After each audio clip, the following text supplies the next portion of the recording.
প্যারামেডিক্যালের সবচেয়ে popular course হলো DMLT এবং বিএমএলটি। কিন্তু কারেন্ট সিচুয়েশনে যে সমস্ত ছাত্রছাত্রীরা ডিএমএলটি এবং বিএমএলটি কোর্স করেছে তাদের মধ্যে ম্যাক্সিমাম স্টুডেন্টসই কিন্তু এখন ডিপ্রেসড অবস্থায় রয়েছে। কারণটা কি? কোথাও কোনো চাকরি সেরকমভাবে হচ্ছে না, পার্মানেন্ট এবং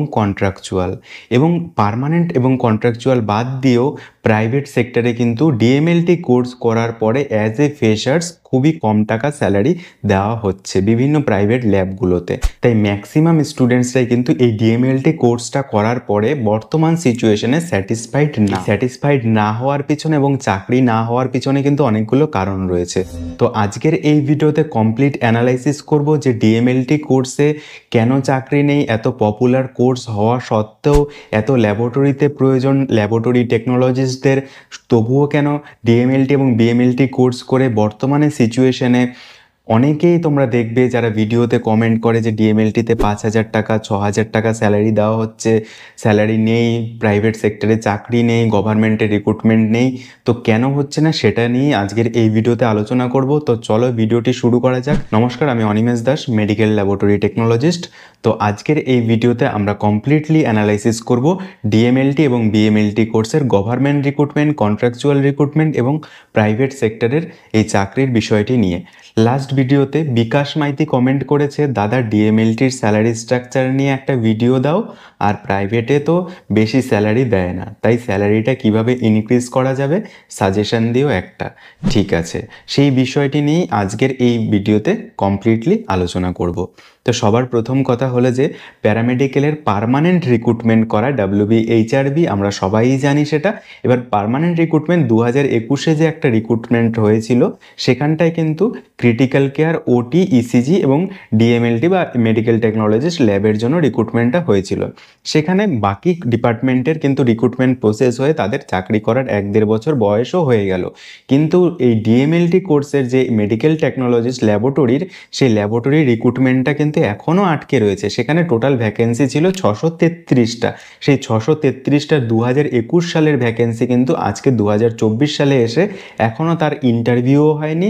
তার ডকুমেন্ট ভেরিফিকেশনটা জাস্ট হয়েছিল অনলাইনে, তারপরে ইন্টারভিউ না হয়ে সেটা কিন্তু এখনও আটকে রয়েছে। একটা আইনত জটিলতার কারণে এই রিক্রুটমেন্ট প্রসেসটা কিন্তু আটকে ছিল এবং এখনও আজ পর্যন্ত, আজকে আমি ভিডিওটা শ্যুট করছি 26 নভেম্বর 2024, এখনও পর্যন্ত কিন্তু ইন্টারভিউর কোনো কল লেটার দেওয়া হয়নি ছাত্রছাত্রীদের এবং কোনো প্রসেস কিন্তু সামনে এগোয়নি। তাহলে 2021 সালে যারা যারা অ্যাপ্লাই করেছিল তারা কারা অ্যাপ্লাই করতে পেরেছিল? মানে 2021 সাল পর্যন্ত যাদের ডিএমএলটি কমপ্লিট করা হয়ে গিয়েছিল বা বিএমএলটি কমপ্লিট করে যারা যারা ওই 2021 সাল পর্যন্ত অ্যাপ্লাই করতে পেরেছিল। এবার 2021-এ যারা পাস আউট তারা তো আর অ্যাপ্লাই করতে পারেনি, কারণ 2021-এর জানুয়ারি মাস নাগাদ সেই রিক্রুটমেন্টটি বেরিয়েছিল। এবার 2020 সালে যারা পাস আউট হয়েছে, যাদের 2020 সালে ইন্টার্নশিপ কমপ্লিট হয়েছে, তারাই একমাত্র সেখানে অ্যাপ্লাই করতে পেরেছিল। এবার 2021, 22, 23, 24 এই 4টে ব্যাচ কিন্তু পুরোপুরি বসে রয়েছে। খুব সম্ভবত 2020 ব্যাচটাও অ্যাপ্লাই করতে পারেনি। তার মানে 4টা থেকে 5টা ব্যাচ কিন্তু পুরো বসে রয়েছে। আর এবার বিএমএলটি কোর্সে যে আমাদের অল ওভার ওয়েস্ট বেঙ্গলে ম্যাক্সিমাম জায়গায় যেখানে প্যারামেডিক্যাল কোর্স করানো হয় সেখানে ডিএমএলটি পড়ানো হয়, সেই অনুসারে কিন্তু ডিএমএলটিতে সিট সংখ্যা অনেকটা বেশি। অন্যান্য কোর্সগুলোর সঙ্গে সঙ্গে কিন্তু ডিএমএলটি কোর্সে তার দ্বিগুণ তিগুণ সিট কিন্তু রয়েছে। এবার প্রাইভেট সেক্টর হোক, গভর্নমেন্ট কলেজ হোক, যে কোনো জায়গায় হোক না কিন্তু ডিএমএলটিতে কিন্তু ছাত্রীদের সংখ্যা অনেকটাই বেশি অন্যান্য কোর্সের তুলনায়। এবার ডিএমএলটি কোর্স যারা করছে তাদের কিন্তু ওই ডিএমএলটি কোর্সে চাকরি পাওয়ার জন্য একটা বিশাল কম্পিটিশন রয়েছে।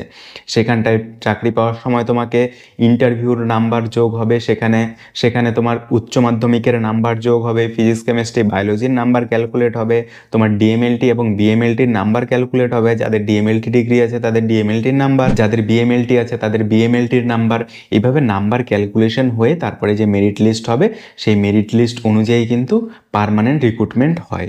এবার 2021 সালে হয়েছিল, 2022-23 কোনো রিক্রুটমেন্ট নেই, 24 শেষ হয়ে গেল, 25-এ আমরা পা রাখতে চলেছি, এখনও পর্যন্ত কিন্তু কোনো রিক্রুটমেন্টের ভরসা নেই। সেই জন্য যে প্যারামেডিক্যালে যারা 2021, 22, 23 বা 20 যারা পাস আউট হয়েছিল, প্যারামেডিক্যালের যারা ডিএমএলটি কোর্স করে তারা কিন্তু সবাই জানে যে ল্যাবরেটরি টেকনিশিয়ান পদে বিভিন্ন জেলায় জেলায় chief medical officer of health সিএমওইচের আন্ডারে ল্যাবরেটরি টেকনিশিয়ানের জন্য রিক্রুটমেন্ট হয়। সেটা বিপুল সংখ্যক পোস্টেই হয় ধরতে গেলে, কারণ প্রতিটি জেলায় যেহেতু হয়, জেলায় কিন্তু 3-4টা করে, মানে মাসে 2 মাসে রিক্রুটমেন্ট হতেই থাকে। তো এবার যারা যারা পাস আউট হয়েছিল, যাদের যাদের নাম্বারটা ভালো ছিল, এবার কম্পিটিশনটা তো সেখানেও বেশি, 3-4টা পোস্টের জন্য কিন্তু অনেক কম্পিটিশন, অনেকে অ্যাপ্লাই করে, 3-4টা পোস্টের জন্য 100টা-150টা অ্যাপ্লিকেশন পড়ে। এবার যাদের যাদের নাম্বার ভালো ছিল তারা একটা কন্ট্রাকচুয়াল চাকরি পেয়ে গিয়েছে, সেখানে 22,000 টাকা স্যালারিতে তারা চাকরি করছে। সেটা ন্যাশনাল হেলথ মিশনের আন্ডারে হোক, 15 ফাইন্যান্সের আন্ডারে হোক বা আইসিটিসির আন্ডারে হোক, তারা কিন্তু চাকরি করছে কন্ট্রাকচুয়ালের আন্ডারে। তার মানে কি বুঝতে পারলাম যে তোমাদের যারা ডিএমএলটি তোমরা করছো, তোমাদের কিন্তু নাম্বারটা ম্যাটার করবে।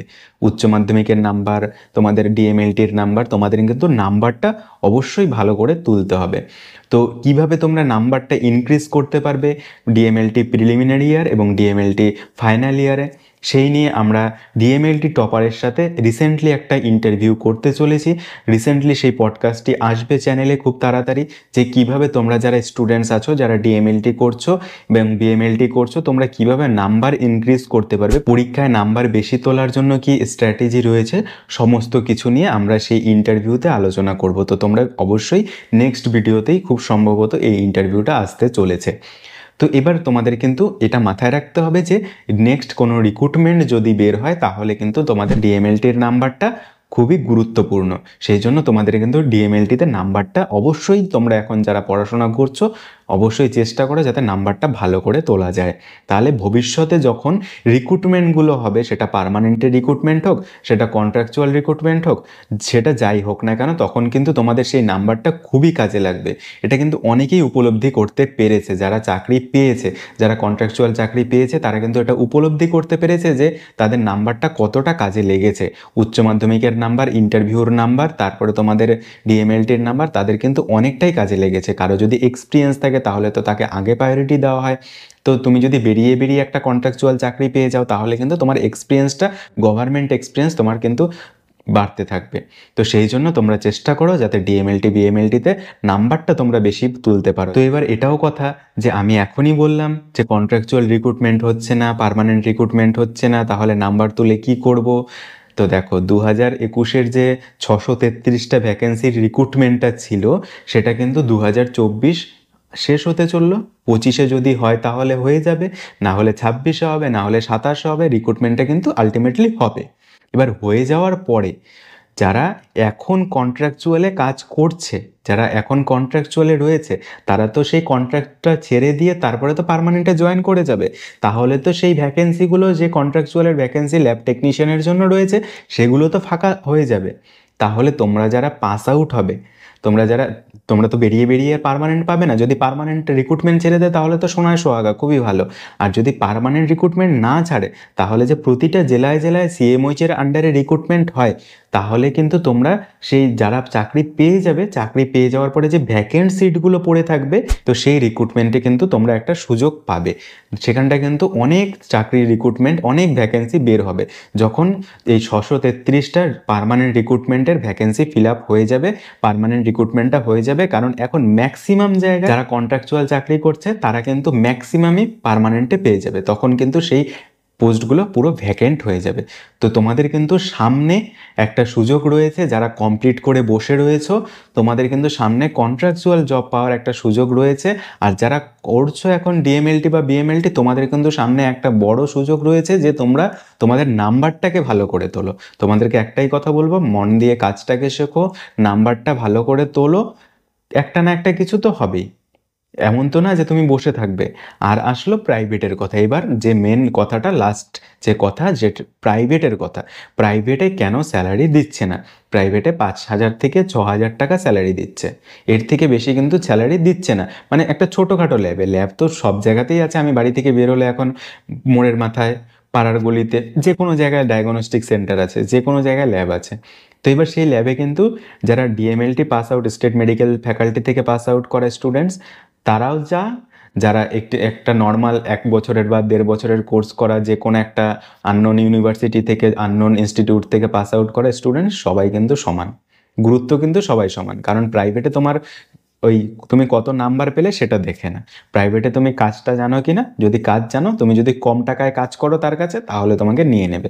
আর যদি কোনো কর্পোরেট সেক্টর হয় তাহলে তোমার নাম্বারটাও দেখবে যে তুমি স্টুডেন্টস কেমন, তুমি পড়াশোনা কেমন করেছো, সমস্ত কিছু দেখে তারপরে তোমাকে বিচার করবে। আর যদি তুমি এমনি ছোটোখাটো ল্যাবে জয়েন করো তাহলে 5 থেকে 6 হাজার টাকায় দেবে, আর এর থেকে বেশি আর কিছু তোমাকে প্রথম এই ইনিশিয়ালি এখন ফ্রেশার্স অবস্থায় এর থেকে বেশি কিছু আর কিন্তু দিচ্ছে না ম্যাক্সিমামের কাছে, আমি যেটা শুনতে পারছি। কিন্তু কিছু কিছু জায়গা আছে, কিছু কিছু বড় ল্যাবরেটরি আছে যেখানে 10 থেকে 12 হাজার টাকা স্যালারি দিচ্ছে, এখনও কিন্তু রয়েছে, এখনও কিন্তু চাকরি হচ্ছে। এই 2023-এ যারা রিসেন্টলি পাস আউট হয়েছে ওরা কিন্তু অনেকেই আছে এখন, যে আমি তো শিলিগুড়ি থেকে আছি, তো শিলিগুড়ি থেকে কিন্তু ম্যাক্সিমাম জায়গায় রয়েছে এমন যে 13-14 হাজার টাকাও স্যালারি দিচ্ছে স্টার্টিংয়ে, অনেক প্রমাণ রয়েছে আমার কাছে। তো যাই হোক, সেগুলো নিয়ে আমি আর কোনো ডিবেটসে আসছি না।